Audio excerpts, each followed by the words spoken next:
Welcome back to Tendencies. I'm your host, Jay Suave. And I'm Jay Reese. And what a week it's been in the sports world. And hello, brother. Hello, brother. um, it's been we kind of been through a roller coaster this week. I kind of want to I want to start off on not so high of a note. I mean, we had former NFL cornerback Vontae Davis found dead at age 35. He played for the Colts, Bills, and Dolphins, and I didn't see like what they said had happened. I'm pretty sure. I don't even know what said it happened in. What wasn't it like Florida, South Florida? Yeah, I was in Florida. He was found by I think it was his grandmother in his house. And it was just kind of it was terrible to see. Anytime you see someone die that young, it's always bad. I mean, you saw Pat McAfee kind of give his thoughts on his old teammate, and it's just always sad to see something like that, Hmm. especially whenever I, the thing I remember about him is whenever he retired at At halftime halftime. back in 2018, Uh, and I literally remember watching the game and everyone saying, "Yeah, he just left, like he just retired." And then hearing the stories from his teammates, like when Shady went on live with Tre'Davious White, and they were talking about it, and he just seemed like a great guy. He was a great player. It's a shame that this happened. I was hoping it was some kind of sick April Fool's Day joke because I was like, that's not something you want to hear, you know what I'm saying? Especially at 35 years old. He had so much more life to live. It's really unfortunate that he had passed away earlier today. Yeah, and I mean, like you'll see his teammates' tweets. You saw Jim Irsay's tweet too, and it's just sad to see, especially a guy that young. I saw T.Y. Hilton's tweet today talking about they was just on FaceTime a couple of weeks ago, and I was like, this is like real, bro. Like it's actually so Hmm. sad.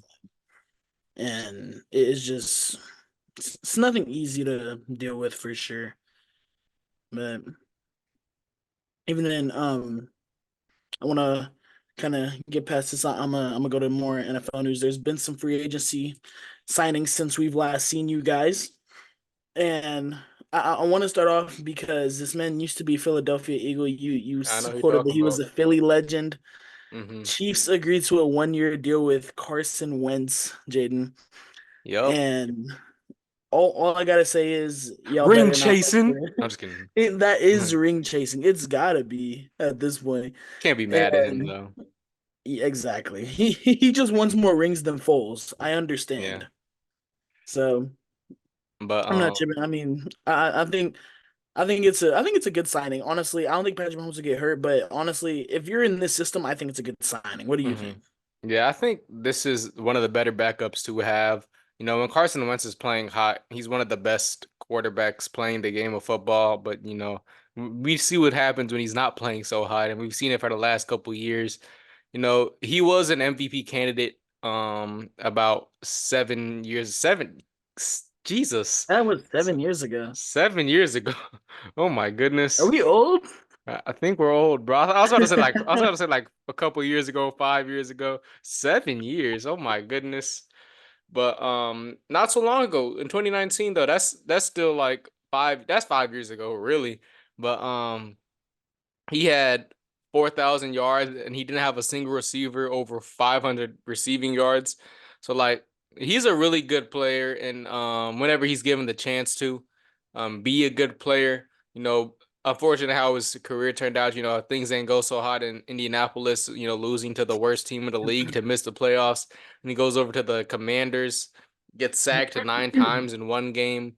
Couldn't make it work with the weapons that they had and then got benched for two backup quarterbacks, both Sam Howell um and Taylor Heineke. So hopefully, this gives him a chance to reset, kind of learn from Andy Reid, one of the best coaches of our time. Um, and I think this is a good cultural reset, for Carson Wentz. Like you said, I don't think else is gonna happen to Pat, but if something happens to Pat, I think this is the best backup they could have had. Aside from like a Cam Newton or like someone like that, or Yeah, I established mean, quarterback in the league. and I mean, whenever I think about it, Carson Wentz is 31 years old. started the last game for the Rams last year against the 49ers, 17 for 24, 163 yards, two touchdowns and he was I'm pretty sure he led both teams in rushing yards too, which was a solid game for him. I know the 49ers didn't have their starters playing because they were first seed, but Mhm. these guys are still pros, you know? Yeah. So I think it's just pretty good for Wentz. I mean, former number two overall pick, you should be playing like this. You feel me? Hmm. So I'm excited to see what's to come. I know some of our boys are happy, but we'll see what happens, bro, for sure. And then want to kind of switch over, unless you have anything else to say about NFL. Oh, Hassan Reddick, man. My dog. Yes. My guy.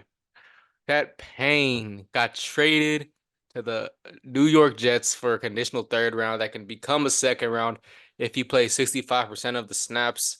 And that one hurt. I'm not gonna lie. This trade probably hurt the most out of any trade that we've done in the past few years. Just because, man, Hassan Reddick, such a dog, bro. You're Double digit telling sacks. me 10 sacks on the last 4 years, man. Um, I wish we would have won that Super Bowl in 2022 because he was the one of the biggest factors of us going to the Super Bowl with his pass rushing ability when we had that historic pass rush. Hassan Reddick, such a great pass rusher, defensive player.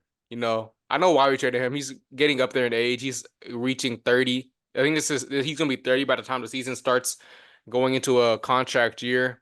And instead of wanting to extend him so we could save that money and put it somewhere else for like towards the Smitty extension, we decided to trade him away. And I think he's still one of the best edge rushers in the league. I don't know how a edge rusher with his caliber of play has been which is now his fourth different team since he's been in the NFL, which is crazy because everywhere he goes, he always just makes plays. So I don't know how he's just bouncing from team to team like this. But yeah, it's definitely upsetting to me. Shout out all the Jets fans. I know y'all are happy. Y'all lost Bryce Huff and got Hassan Reddick. But yeah, man, I hope he does well. I'm never gonna pray on his downfall. I don't really like to prey on Eagles downfalls unless I really don't mess with them like that when they leave the team. So the only person I've ever really just prayed on their downfall was Ronald Darby. But yeah, that's on Reddick, man. Yeah, I definitely understand that. I was so sick whenever he left the Panthers to go to Philly, out of all places, because I was literally in the Panthers DMs like, the only guy that needs to be re-signed this offseason is Reddick. The only guy. Like, how you Yeah, gonna bro. come into the league and then get more sacks than the guy that we've had since 2019? And I'm Man, like, you bro, should, there's what's it called? there's no way y'all let him walk. You There's should stay zero out of way. the Panthers DMs, bro. First, Hassan Reddick, he said we got to keep him. Then Frankie Louvu, we got to keep him. Just stop saying we got to keep people, bro. They won't keep him if I don't say anything. That's the problem. Bro, how they just don't like their Bro, fans, if bro. it's because of me, bro, I'm becoming a fan of a different team. Because there's no way. But literally, bro, and I was just I was hoping like, bro, the trade that y'all did, I was like, we could have got Hassan Reddick back. Like the trade wasn't anything crazy. And I'm over here like, bro, we could have got this man for probably less if we really thought about it. Because if he didn't get traded to the Jets, they would have been like, oh well, you just took Bryce Huff from us. I mean, like you should give us this. Like Hmm. that's kind of how it go. But I was like, the way that they was playing, I mean, it just wasn't. We could have got him back. That's all I gotta say. Two more And things though. Oh my bad. I want to say two more things. Rasheed Rice is, he had an accident. He was involved in an accident the other day here in Dallas with six other cars because he was speeding. I think was he drag racing? And yeah, but freaking Lambo. hmm but he was, they were looking for him, but he's like cooperating with the police right now with their investigation. Which is a shame because like thankfully nobody was severely injured or lost their lives in that accident because he was going pretty fast, but he ain't hit nobody dead on. He just kind of he just kind of scraped by some cars and kind of caused everybody like kind of to swirl out of control. But that's unfortunate because he is one of the rising stars as a receiver in the league. He just coming off a Super Bowl win. So that's unfortunate to see. And another guy that was on the run from the police, what's his name? From Cameron the Sutton. Lions. Yep, Cam Sutton turned himself into the police um for domestic assault. And they're saying he's probably not even gonna get jail time. That's from what I saw, which is Bro, crazy. that man's photo is It's insane. insane. He looks insane. He looks crazy. But Man's need a cut for real. I feel like I don't know. I like obviously he's a pretty young player. You don't want to see your whole career gets thrown away for something like that. But at the same time, that's something is really bad. You know what I'm saying? Yeah. You deserve some jail time just to at least to reflect on what you did to like grow at least, because what he did, was unacceptable. And that's something you just cannot do. And then he went on the run for it, which, makes you even more guilty, so Mhm. the fact that he's probably not even gonna get jail time is just not great. Yeah, and I don't even know the whole story behind it, but just reading in between the lines, I mean, it's definitely it's one of the terrible things that you can read about. And definitely if he's not getting any jail time, then they must know something that we don't. Hmm. Like they just have to. And again, I don't know like the full story, but that shouldn't be happening, especially not with young players in the NFL. Y'all know better. I Hmm. mean, I know y'all. I know y'all's mamas treated y'all. I know y'all's mamas tried to raise y'all right. You wouldn't do it to your mama. Don't do it to nobody else. You feel me? Hmm. But I even I wanna kind of go back to the pass rushers. The Panthers ended up signing Jadeveon Clowney. I thought we talked about that last week, did we not? Did we? Did we? I don't even remember, bro. We talk about so much stuff. I don't.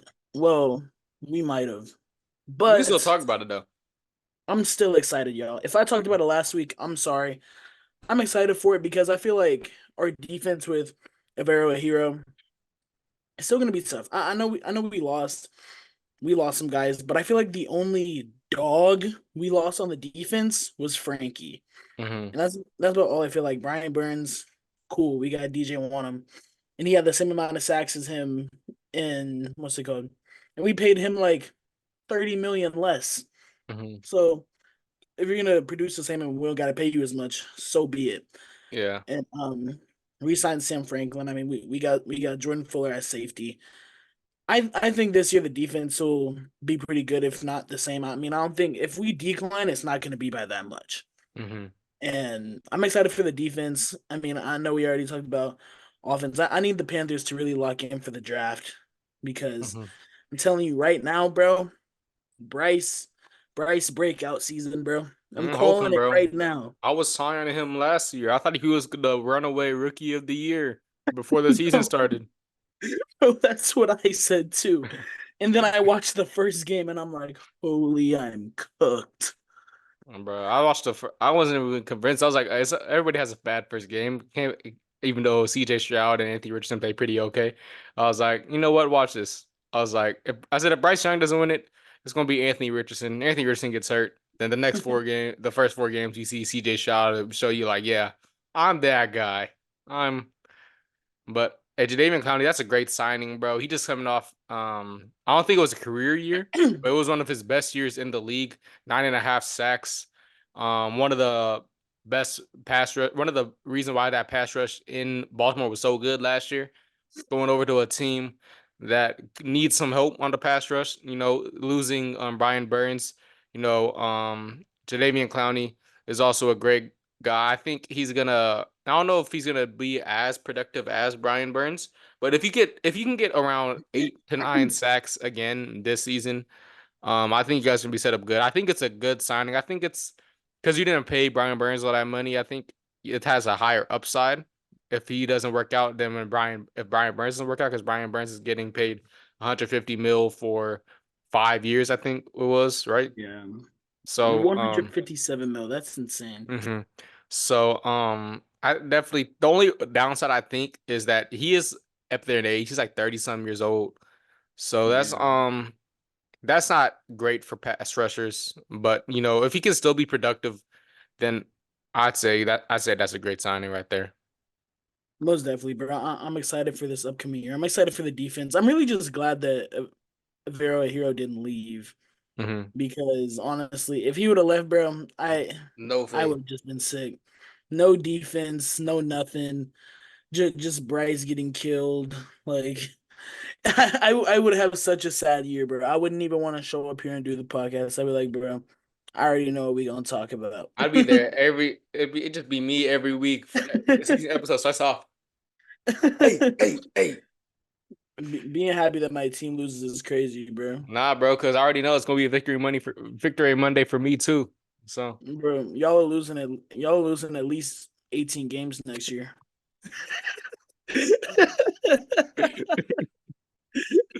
how we gonna lose the bye, bro? Y'all gonna lose the bye somehow. The Panthers lost the bye last year. Actually, no, we won the bye because we fired Frank Reich that week. Oh, what's it I called? remember that. Yeah, let's go over to the Uh, NBA real quick. Last week, the Heat beat the Blazers by 60 points. I mean, not Scotty. I almost said Scotty Barnes. Scoot Henderson had the worst minus in NBA history. Was it like negative 58? mhm. Like, bro, what? Like 60 points, bro. I know they're like a really bad team, but 60 points. And our best player was Thomas Bryant. It was a Thomas Bryant masterclass with 26 points. Bam had 21. Terry had 22. It's just, bro, this Heat team is finding their stride. We kind of lacked off in the month of March, but you know, playoff time is coming. So you know it's about that time Miami starts picking it up and Spo starts cooking with these rotations. And we're about to see a lot more Thomas Bryant minutes because he's been playing really good the last week or so. So hey, get ready for Heat basketball in the playoffs, baby. Yeah. Y'all are getting waxed by the Bucks first round. Oh, also, Waxed. Y'all are getting waxed. I'm not worried about the Bucks. I'm not worried You about sh- Giannis. I'll you guard should. Giannis. Bro, this man Giannis dribbles one time and goes to dunk, bro. But I mean, there's what 9 games left in the season. Pretty sure. I'm pretty sure y'all have around 10 more. I don't know, but hell, we have everything kind of looks like it's gonna stay the same within the standings. You have Mhm. Heat at 7, Sixers at 8, Bulls at 9, and then Hawks at 10. And I'm honestly just hoping. I don't think anything's gonna switch up between this unless like the Hawks make a crazy stride because they want to play. They want to play like the 95, 96 Bulls against the freaking Celtics. Yeah, put them at the eight Dejounte seed. Murray. Dejounte Murray put up 44 shots and had 44 points. Like that's insane to think about. And he's like, bro, I just know Kobe and Russ would be proud of me, bro. Like, there's no way we Bro, just that's the lost to kind a of man who ball put up hugging you 44 need shots. to win games. I know it's because Trey Young didn't even play, and we Hmm. still lost that game. I was so sick, bro. Bro, I need the Hawks to be the eighth seed. I need them to play the Celtics first round, knock them out. We'll wax him, bro. No cap. Hey, what's it called? Also today, D Book dropped 52, 9, and 8 against the Pelicans. That was insane. I saw I that. just I didn't watch the game because I was busy watching the March Madness games. I just want to say I still hate you, D Book. I hope you guys lose first round in the playoffs. This is crazy hating, yo. Bro, I've hated D Book. I want to say hate. Hate's a strong word, but I've hated D Book Bro, so that's a strong word. It still says it. for a long time, bro. I just don't like him, bro. I don't. I love the thing is I love KD and Bradley Beal, so I really want the Suns to succeed. But as long as Devin Booker's on that team, I just can't help but hope they lose every game that they play ever. Yeah, and I even wanted to talk about this is the other day, but we haven't touched on it yet. Whenever Jalen You said what? and Jalen Brunson had 61, Oh and then yeah. Wemby had 40 and 20, and Wemby throws the ball into the stands. And man's That's the got stuff fined we need in the 25K. NBA. I know, bro. I feel like he really only got fined because it was like a record ball. Like Mm-hmm. people throw basketballs into the stands all the time and don't get fined. Mm-hmm. But just knowing that those were career games from both guys, and whenever I see stuff like this from Brunson, I just think literally 3 years ago, Mm-hmm. people were telling me Luca had no help on this Mavericks team. Mm-hmm. And then Luca gets injured in the playoffs, and Brunson averages 40 against the Jazz, and they get to the second round. And it was just crazy to think about because it's like, bro, there's actually like no way that people like thought this about the Mavericks. And I know, Mm-hmm. so I went to the game some of the year. I went to game one of the Jazz and Mavericks back whenever they played that year in the playoffs. They ended up losing game one, but like Brunson's out here going Mm-hmm. insane. You know, insane the whole series, but it was just really fun to see. And I'm glad that he's the number one option now because Yeah. honestly, seeing him catch a stride, like I knew Mavericks fans that liked Brunson more than they liked Luca. Mm-hmm. Because I feel like that's always how it is with like the second best player on your team, or like that player that you'll always think is be there. Like I feel like it's like you with Devontae Smith. Oh, I You feel love me? Devontae Smith. Yeah. Exactly. It's just like that one guy on your team where you're like, yeah, I freaking love that guy, but like Mm-hmm. he's never leaving. It's like, but he's not like the star on your team. Mm-hmm. You know, I get you. that's how I I get felt you. like Brunson was in the Mavericks, and now he's just showing his strides with the Knicks. And I mean, I'm pretty sure they're what the Cavaliers and the Knicks are like battling out for that 3 seed. They've been Mm-hmm. kind of waiting on that for a little minute. I'm excited to see who gets the 3 seed because whoever plays the Pacers, I think that'll be a good series. And I'm honestly hoping the Knicks get it because I want to see the Cavs and the Magic. I don't think the Magic I don't think the Magic move out of that 5 spot, but I definitely do want to see that. You feel me? Okay, you ready to quickly, but not too quickly, talk about these NCAA games, man? Yeah, bro, let's do it. And Uh, I want to start off with the women's because that was tonight. Woo. But we like y'all. If y'all didn't tune in, I don't know what y'all were doing.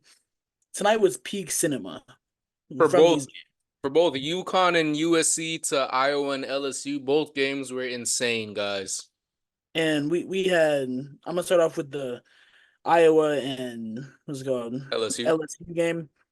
Caitlin Clark 41, 12, and 7. Haley Van Lith looked like an Urban Air employee out there, Nine bouncing points, around 2 for 10 from the everywhere. field. And it was insane to see. And like you just look at Caitlin Clark after the game. She talks about how there was so much talent in this region, which is true. They played against some tough teams. And Caitlin Clark was the most outstanding player. She came out in the third quarter, drained 4 threes. Like it was nothing. Like I'm literally watching her shoot from logo. And I'm on the phone, like, yeah, bro. This like we've been known she was nice, but like against the best of the best is Mhm. so crazy. Like, let me just name some of the records that she broke tonight. She had 9 threes, which is the most in NCAA tournament history. First player in NCAA his tournament history with 3 career 40-point games. Passes Tamika Johnson for most career assists in an NCAA tournament since 1985, and passes Diana Taurasi for most 3-point field goals in NCAA tournament history. Like she broke 4 records tonight. 4 records tonight. Uh, Tonight. tonight. Tonight. Like she still has, I'm gonna say she has 2 more games. You know what I'm saying? She got the Final Four game, and I'm saying it now. She got the championship game too. So she has 2 more games to break even more records, guys. Yeah, and they're gonna end up playing UConn and Paige Beckers, which Paige Beckers went insane tonight too. And I'm excited to see this matchup because Mhm. Paige Beckers and Caitlin Clark probably play through the most contact like I truly see in women's basketball. And like you'll see Caitlin Clark. Caitlin Clark is a dimer too. Mhm. Her vision is insane. She's just like me for real. No cap. Just like me. Why are you looking at me like that? Bro, I was looking at you, bro. I was looking at the audience. But even if I mean if you did watch the game tonight, you saw that LSU out rebounded this team 54 to 36. And usually whenever you get out rebounded, you don't think that you'll win the game. Mm-hmm. But Iowa outshot LSU 46.5% to 38.6%. But it's like whenever you got Caitlin Clark on the field on the floor, you are not going to be outshot. So And that it was fun. It was fun to see. I mean, Caitlin Clark has been a blessing to the game of basketball, not even specifically women, but just to the game of basketball, you know? and that And UConn and what's it called game too, USC game that we just watched like not too long ago. Insane, man. Paige Beckers, you already told said she went crazy. 28 points. Juju Watkins for USC, 29 points. And Paige Beckers, she was going crazy. She was shooting contested threes, contested middies. She was getting to the lane. She was getting them crazy lays. She was just doing everything tonight, man. And Juju Watkins, she wasn't going down without a fight, man. Like I said, 29 points. And she was everywhere, man. She was everywhere on the floor tonight. And that was just a great game to watch. for real. And one thing I don't want to miss out on, UConn probably had like they had like half their players injured or more than half of their players injured. They ended up winning this game. I mean, this is just rallying as a team, and I Mhm. really like that. And I don't want to forget about Mackenzie Forbes. Played an amazing game today, 24 3 and 3. Whenever Juju Watkins isn't the only one dropping 51 on teams, Mhm. it's going to be a pretty good game. So now I want to switch over to the men's part of this. And whenever I told y'all Purdue would lose first round, I was just not in the right headspace, y'all. I mean, I thought they would. They have officially made it to the Final Four, and I'm sad about it. But I mean, like, I'm hopefully I'm praying that NC State wins this game. They're gonna play NC State on Saturday, April 6th, and I'm excited to see the game. And I know a lot of people are comparing Zach Edey to Jokic. That's what's crazy, just because he's 7'4". But I'm excited to see this game. I think Purdue wins it, but hopefully DJ Burns starts bodying that man a little bit. You Mhm. know, DJ Burns is a funny dude, bro. He was out here telling Duke fans this their season's over. hmm Yeah, DJ Burns went crazy. Like you said, 29 points. Shout out to Jared McCain, though. Bro did not go out without a fight. 32 points. He has played great all tournament long. He had a rough start to the season, but he's been playing good all season long. And DJ Burns, he played so good. He's such a big fella that he has NFL scouts looking at him I saw that. That was to insane. be a tackle for them in the league because they said he has great footwork, which he does, and he has a big body at six. What is 6'4"? Not six. Is it Hmm 6'4"? No, he's not. I think he's Yeah, like 6'6". 6'6". 6'6", Mhm. 275. Like that's a big fella right there. Yeah, and I do want to UConn. talk about, huh? You gonna talk about UConn? I was gonna game that Purdue just played. Okay, yeah, do that. Talk about it. Talk about it. Yeah. But yeah, I was gonna say Tennessee showed out this game. Dalton Connect with 37 points, and Zach Edey had 40. And I wish Tennessee would have won because Dalton Connect is such a dog, but it just didn't end up working out. I thought Tennessee has been one of the more crazier two seeds in a while. They've been good. They've been playing good basketball for years now. I think Rick Barnes is a solid coach, I'll say, but it was sad to see them go. And then we can get into Alabama versus UConn. I didn't think Alabama would be here. I'm not gonna lie, but I'm scared for him. hmm UConn is going to run through this team. I'm gonna tell y'all this with a straight face. UConn is going to run through this team, and if they don't, I don't know what I'm going to do, y'all. Yeah, like UConn has not had a close game all tournament long. They said we don't win those, we don't do good in those close games, so we're just gonna blow them out instead. They had went on a Literally, 30-0 run last game, got 30-0 run. I think I read it said 50 minutes without a point being scored for the other team. Like that's just crazy work, bro. And because like in the first half it was like close, and then next thing you know, it was like 50 to 23. And I'm like, sheesh, you know. like But I'm excited to see this game. mhm, And Alabama has one of the most proficient offense in the college basketball world. And Clemson versus them was actually a pretty good game too. I'm excited to see them versus UConn. UConn has a crazy defense, like we said, 30-0. But going against the offense like Alabama, they have scores all over the place, mhm, and they are not nothing to be messed with. You feel me? mhm. So, and that's about. You got anything else to say? Hey, I don't give a piss about nothing but the tie. Roll Tide, baby. Bro, Roll Tide. don't do this, bro. Yeah, I'm going for the Huskies. but But should be a great set of games for the Final Four for both the men's and women's. And by the time we're here next week, we should have had the championship games too, right? the championship game will be next Monday, April 8th. Okay, okay. And I will actually be at the Rangers game whenever that happens, actually. So that'll be a fun day for me. I'm gonna have to be watching two games at once because the Rangers will be playing the Astros next Monday. But yeah, man, that's about all we have for this episode. I mean, it March Madness is exciting, y'all. Mhm. This is a really good month It's to madness. this is a really good month to be doing this with Jay Reese. And honestly, whenever this ends, is it's gonna be crazy because we just in the off season and everything. We gonna have to start talking about baseball on here. We won't like we'll have So not much to talk about until the draft, like 3 weeks later. So, yeah, and just want to say thank y'all for tuning in. I mean, hopefully y'all been consistent with us, and we'll catch y'all next week. all right, we'll see y'all Friday if y'all tune in on Friday.